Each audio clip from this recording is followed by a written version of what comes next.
탄핵 심판이 사실상 막바지로 접어들면서 윤석열 대통령 측의 조급함도 커지는 모양새입니다. 어제 9차 변론기일은 지금까지 양측의 주장을 한번 정리하는 자리였는데요. 윤 대통령 측은 계엄을 선포한 배경으로 중국과 언론 탓까지 하고 나섰습니다. 구민지 기자입니다. 윤석열 대통령 측 대리인단은 계엄 선포 배경을 설명하면서 중국을 무려 73번 언급했습니다. 중국이 호주, 캐나다 등 자유민주 진영 국가들을 상대로 정치전을 전개하고 있는데 한국 역시 그 예외가 아니라고는 기사입니다. 중국이 지난 4.15 총선 때 정치 공작을 했을 가능성도 제기했습니다.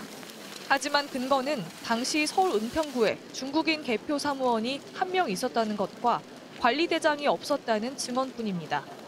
급기야 윤 대통령 측은 민주당과 중국의 연루설까지 주장했습니다. 2019년 7월 민주당 민주연구원이 중국 공산당 중앙당교와 교류 협력 추진 계약을 체결하였습니다. 윤 대통령이 대통령직을 유지하는 상황임에도 외교 분쟁의 소지가 우려되는 말들을 거침없이 내뱉고 있는 겁니다. 윤 대통령 측은 앞서 출석했던 증인의 진술을 왜곡하기도 했습니다. 점검 결과를 과거에 제기된 선거 관련 의혹들과 단순 결부시키는 것은 경계해야 된다, 이런 말씀하셨죠? 네, 했습니다. 하지만 윤 대통령 측은 백종욱 전 3차장이 선관위 업무망 분리의 취약성을 증언한 거라며 통합 선거인 명부를 조작할 수 있다는 자신들의 주장에 마음대로 가져다 썼습니다. 계엄 선포 배경에는 언론 노조도 있다고 했습니다. 그럼 왜 언론을 통해서 하지 않았느냐? 우리나라 언론은 전국 언론 노조가 강력하게 자리 잡고 있습니다.